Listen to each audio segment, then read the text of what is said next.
They say women don't remember what you said. They remember how you made them feel. What if I told you that just 3 words, when said right, will live rent-free in her mind? Forever. If you're watching this right now, you're probably tired of trying too hard, of doing everything they said. Be nice, be available, be the guy who texts back fast, and still feeling like a ghost. Ignored, forgotten, left on red. I know what that feels like. I've lived it. You keep wondering, what am I doing wrong? You've done everything by the book, but something always feels off. There's a reason for that. You've been taught how to talk, but not how to resonate. You've been taught how to chase, not how to be chased. The game isn't rigged. You've just been playing the wrong one. And this video, it's going to flip everything. If this hits home already, comment, I attract, not chase, and make a promise to yourself to listen with your whole heart till the end. Now, before we dive into the 3 words, understand this. This isn't a trick. It's not some cheap tactic to manipulate someone into liking you. It's about embodying a truth, a principle, a presence. It's about becoming unforgettable, not through force, but through meaning, through energy that stays long after the moment is over. This is about reclaiming your power, not just in dating, but in how you show up in life. Number 1, you and I. There's a reason why you and I doesn't just sound different. It feels different. These words don't belong to the world of tricks or tactics. They belong to something far older. The power of suggestion, the way language can slip past logic and stir something deeper. And yet most men don't see it. They think influence is loud, complex, and requires approval. But there is no approval in confidence. There is no begging in presence. You and I works not because it's clever, but because it builds a frame, a window into a shared future, a picture she wasn't expecting but suddenly can't stop looking at. And if you use these words with intent, with tone, and with timing, you create something most men never will: mental real estate. You and I would make one hell of a team, if we ever stopped pretending otherwise. That line doesn't just hint at chemistry, it implies a shared unspoken truth.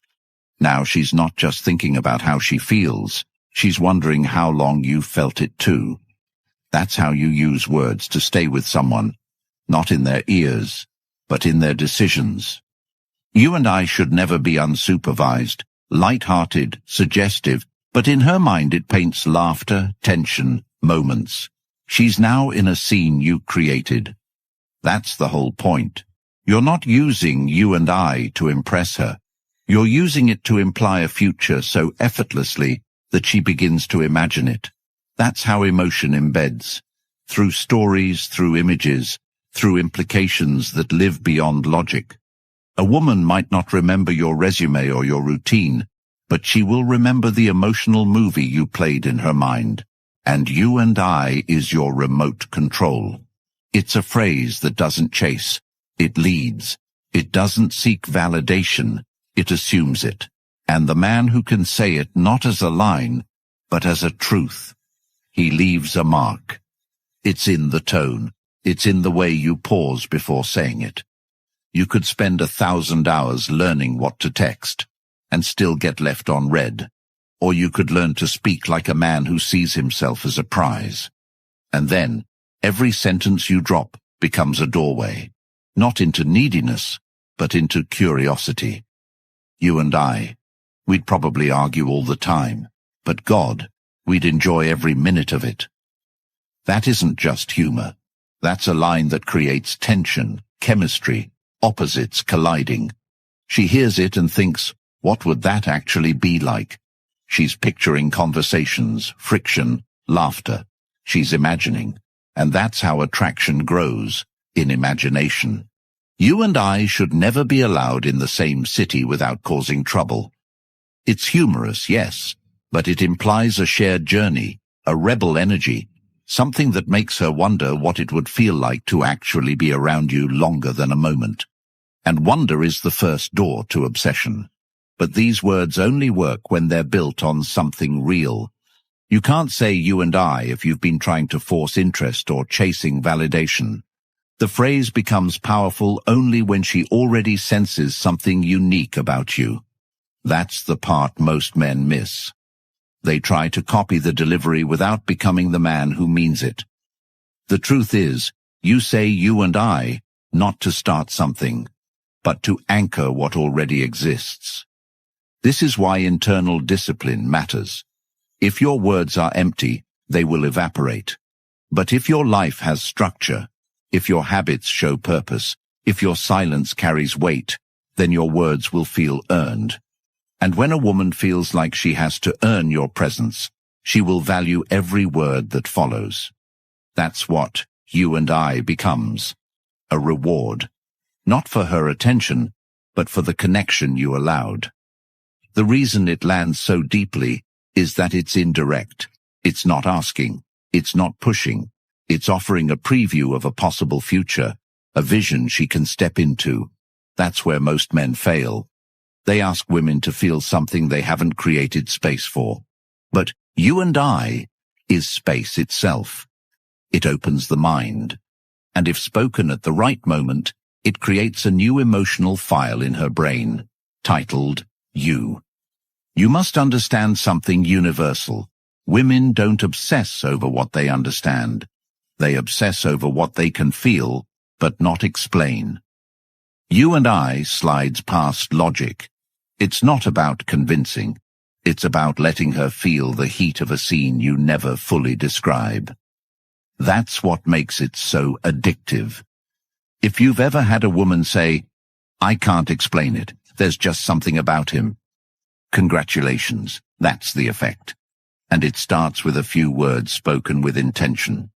Use it wisely. You and I, we've got unfinished business. A phrase like that brings back a memory, hints at unresolved tension. Even if no story existed before, you just created one. Her mind starts to fill in the blanks. Did you miss a chance before? Is there a story behind the stare you just gave her? And now, without asking for it, she's invested. That's what great dialogue does. It makes her write the next line in her head. You don't hand her the story, you show her the first scene. And when she sees it clearly enough, she wants more. That's the art of influence. Every man trying to be memorable should know this. Your goal isn't to be impressive. Your goal is to be felt, to leave behind a residue that lingers. And you and I is residue if you say it right, not quickly, not when you're unsure, but when the energy is undeniable and your confidence is calm, when your tone is low, when your eyes don't flinch, when your words have rhythm, not desperation. That's when she listens. That's when she remembers. Number 2. Mystery is everything. She isn't drawn to what she understands. She's drawn to what she can't quite define. And most men kill mystery before the first date even begins. They explain, overshare, and unpack every detail like it's a resume. But here's the truth. The less she knows about you, the more she thinks about you. Because the mind hates blanks. It fills them in. And if you've mastered your presence, the picture she paints in her head is 10 times more captivating than the truth. That's why mystery matters. It isn't a trick. It's the most ancient form of gravity. It's the space between answers. It's the pause before a kiss. The 3 words that trigger this effect aren't about identity. They're about initiation. They signal something rare, something different. And those 3 words are, figure me out.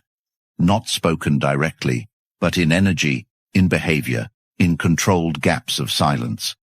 Mystery is not the absence of information. It's the presence of tension.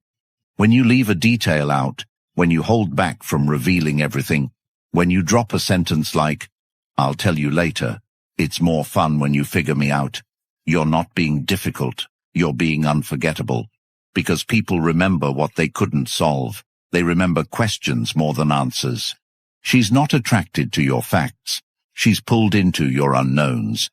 Imagine you're sitting across from her, and instead of explaining what you do or where you went to school, you say, "That's a story for another time." Now you've planted something, a thread, something that doesn't close, and it nags at her mind when you're gone. That's how you own space without saying a word. You become a question mark with a pulse, a sentence that was never finished, a door that's slightly open. Men who talk too much destroy this tension. They answer questions that were never asked. They flood space with data instead of magnetism. Figure me out is the frame, and everything else becomes selective revelation. Tell her about the scar, but not how you got it. Tell her you moved cities, but not why. Say, some things are better found than told. Every time you say less than expected, you build value. Because silence isn't absence, it's suspense. And if she's leaning in, wondering what you're not saying, that's power. Mystery isn't detachment. It's a design. It's structure with gaps. Every interesting man knows how to craft presence by withholding just enough to stir interest without frustration. When you say, "Figure me out," you're not giving her a puzzle. You're giving her the thrill of chasing meaning. And most people, especially women, fall hardest not for what they were given, but for what they had to discover. Let that sink in. Let her find you in layers. Speak with purpose, but leave doors closed. And when you drop a hint, make sure it leads somewhere emotional, not informational. Figure me out doesn't mean being difficult. It means being deep. It means saying things like, "I don't talk about that on first dates," with a look that suggests not pain, but meaning. Or when she asks why you stopped replying for a few hours, don't explain. Just say, "I was writing something that mattered." Then leave it at that. If she asks what you're thinking, tell her, "You'll know when you need to." Not dismissively, not coldly, but like a man who carries his thoughts like sacred currency. Mystery doesn't mean disappearing. It means being the man she's constantly trying to decipher. The one she thinks about hours after you leave. The man whose stories have just enough missing to keep her awake at night. You don't just answer with data, you answer with feeling. If she asks what kind of person you are, don't list adjectives. Say, "Depends who's asking." Say, "Some days I'm chaos, some days I'm clarity." Say, "I've never been one thing long enough to describe it." These aren't lines, they're layers. There is a place between being distant and being overwhelming. And that space? That's your throne. You sit in it by saying less and meaning more. Mystery isn't being cold. It's being vivid without being obvious. You let her see the shape of you, but never the full design. That's what "figure me out" means. It's an invitation, not a test. Number 3. Direct, not dominant. There is an ocean of difference between dominance and direction, and most men sink because they try to control what they should be leading. Being direct is not barking orders. It's not over-explaining your masculinity or pushing her to react. It's clarity without pressure. It's action without the need for applause. And in this age of endless games and blurred lines, directness is rebellion. Here are 3 words that carry more influence than a paragraph of persuasion. I want this. Speak that in the right tone, at the right time, and it doesn't sound like control. It feels like calm leadership. And that's rare. Every time a man says, "I want this," with certainty, he reveals not just his decision, but his self-trust. And self-trust is what most women are scanning for beneath every conversation. "I want this" isn't arrogance, it's direction. It's knowing what you will and will not tolerate. I want this, but not at the cost of who I am. That line. It draws a boundary and offers a vision, and that combination is rare. She hears it and realizes you're not trying to adapt to her whims. You're showing her who you already are. Being direct with desire doesn't mean laying it all out in desperation. It means you're not afraid of your own truth. I want this connection, but I won't chase it.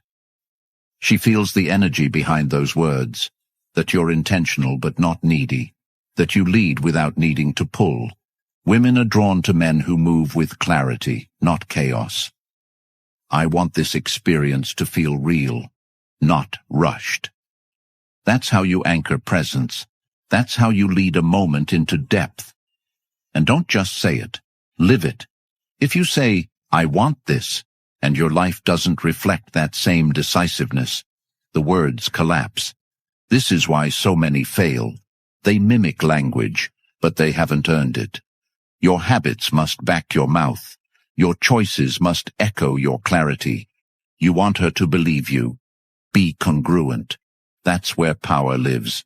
And the more you align your speech with your walk, the more impact each word will carry. I want this peace more than validation. Say that to yourself. Then say it to the world in your energy. Because the moment a man stops trying to dominate and starts directing with calm certainty, he becomes undeniable. It's in how you take the lead without asking permission.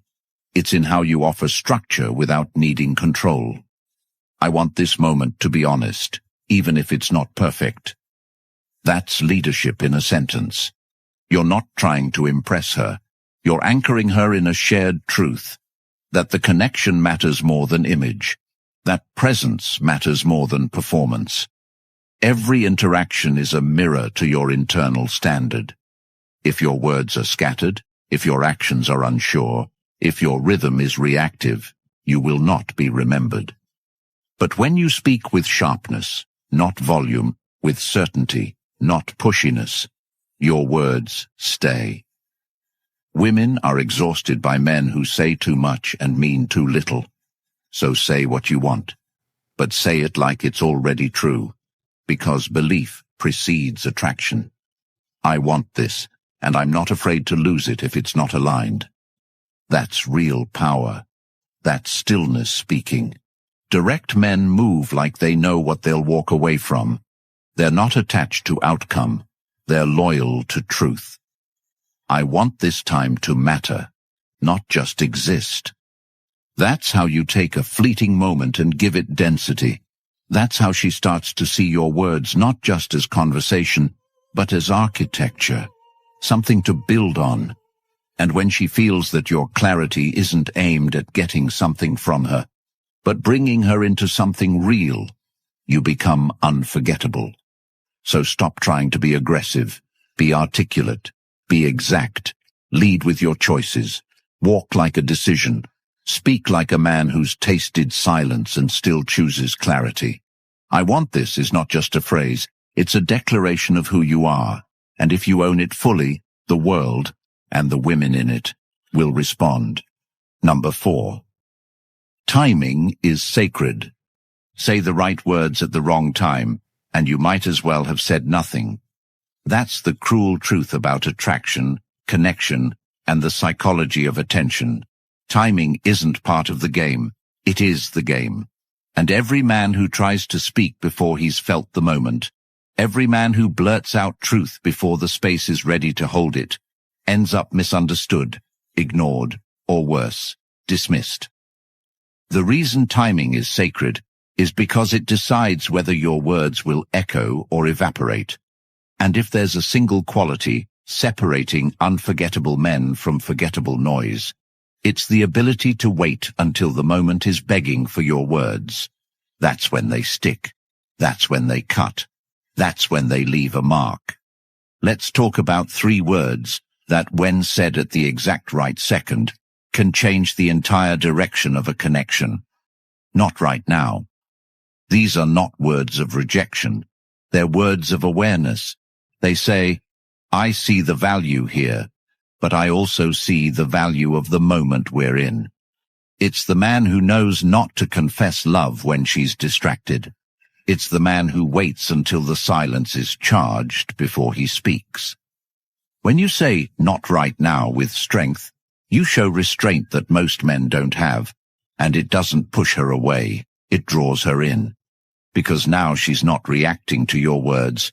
She's anticipating your next one. That anticipation is attraction. Say she opens up finally, vulnerably. She reveals something personal, raw. The average man jumps in with solutions, with reassurance, with noise. The man who understands timing. He waits. He doesn't try to fix. He lets her feel heard. Then, after a pause, he says, "Not right now, but I'm not going anywhere." That's not a line. That's a tether. That's you anchoring her experience without rushing it. And it's that timing of response, not reaction, that makes her realize you're different. She may not say it out loud, but she will remember it. This is why silence, space, and restraint are underestimated. Every high-impact communicator knows that what's unsaid shapes what's heard. When you pause before answering, you show her that you're not reacting, you're choosing. Not right now becomes a way to hold the moment rather than crush it. You're not pushing away, you're inviting her to feel the gravity of the moment. And because so few men do that, your words begin to carry the kind of weight that stays long after the conversation ends. The only reason "not right now" hits so hard is because it introduces something most men fear: patience. It communicates that you're in control not only of your words, but of your pacing, of your direction, of your attention span. She's not used to that. She's used to pressure, to immediate reactions, to men who try to fill the gap before it becomes uncomfortable. But the man who says "not right now" at the right second, he's memorable not because he tried hard, but because he waited right. He doesn't need to be first. He needs to be felt. Think of the man who's about to kiss her. He feels the air shift. He sees the look in her eyes, but he doesn't lean in right away. He lets the pause do its work. He waits until she's already imagining it. Then he says quietly, "Not right now, but soon." Now she's leaning in. Now she's wondering. Now she's emotionally involved in the outcome, not because of pressure, but because of pace. That's the magic of timing. It's not about delaying for the sake of delay. It's about sensing when the emotional current is aligned. Most men override the rhythm of a moment with their need to be felt. But a man who respects timing, he lets her come closer without demand. He makes her feel like she's choosing, not being persuaded. And that's the kind of choice that rewires memory. "Not right now" isn't an excuse. It's a positioning, a way of saying, "I respect this enough not to rush it." Whether you're speaking to her vulnerability, her desire, her anger, it's the same principle. Pause, then place your words. That's when she listens. Not because you spoke louder, but because you spoke when the silence was hungry for it. And in this world, filled with endless interruptions, with dopamine chasing, with the noise of needing to be understood, timing becomes the language of leadership. Use it, own it. And when you say "not right now," don't explain it. Just mean it. Because when the moment returns, and it will, your words will hit deeper than you ever could have planned. Number 5. Speak through energy. Words are decoration. Energy is the architecture. You can say all the right things, memorize every script, master the tone, and still get dismissed in seconds if your energy doesn't align with your intent. She doesn't respond to the sentence. She responds to the state it was born from. And every man who's ever wondered why a well-crafted message didn't land, why a compliment felt awkward, why she ghosted after a seemingly great conversation, needs to hear this. Your words mean nothing if your energy is not clean. And by clean, I don't mean pure. I mean congruent, truthful, real, undeniable. Energy is your silent message. It walks into the room before your mouth opens. It lingers after the conversation ends. It's the unspoken code she reads when you say, "you and I," and she feels whether it's a pickup line or a prophecy. It's what gives "I don't know" gravity, or makes it sound like weakness. It's the reason "I want this" can sound desperate from one man and magnetic from another. It's why "not right now" can either sound like avoidance or mastery. Energy is the filter. It either dilutes your words or deepens them. It tells her if you are a man of weight or noise, and it is the one thing you cannot fake for long. If your energy is coming from scarcity, from need, from seeking validation, nothing you say will work. You could say, "You and I would make trouble together," but if your energy is anxious, disconnected, unsure, she'll feel it and reject it before she even knows why. That's how intuitive the feminine mind is. She feels before she thinks. And men who understand that stop focusing on what to say and start focusing on who they are while saying it. Want to make "I want this" hit with power. Then live a life that reflects it. Want "not right now" to create anticipation instead of confusion? Then make sure your stillness isn't empty. It's earned. Energy is the transmission. It's the signal behind the signal, and most men are sending the wrong one. They talk about value, but move like men who've never defined it. They quote strength but avoid confrontation. They want her to trust them, but they don't trust their own voice, and it's felt. So what's the fix? Start aligning. Start developing habits that match your words. Start walking like your name means something. Start looking in the mirror, not to check your looks, but to confirm your frame. Ask yourself, what message is my silence sending?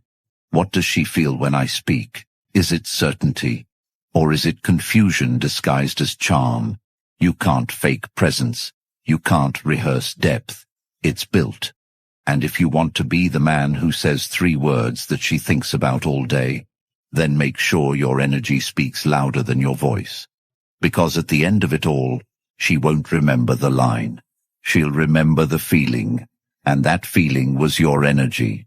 Speak through it, live through it, and let your life prove it before your mouth tries to. You don't get another life to figure this out. Every moment you delay, you give away your power to people who never earned it, and women who never deserved it.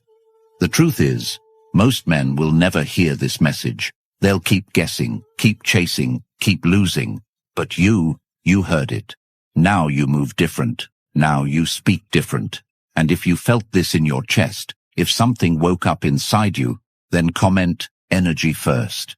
Like this video. Subscribe.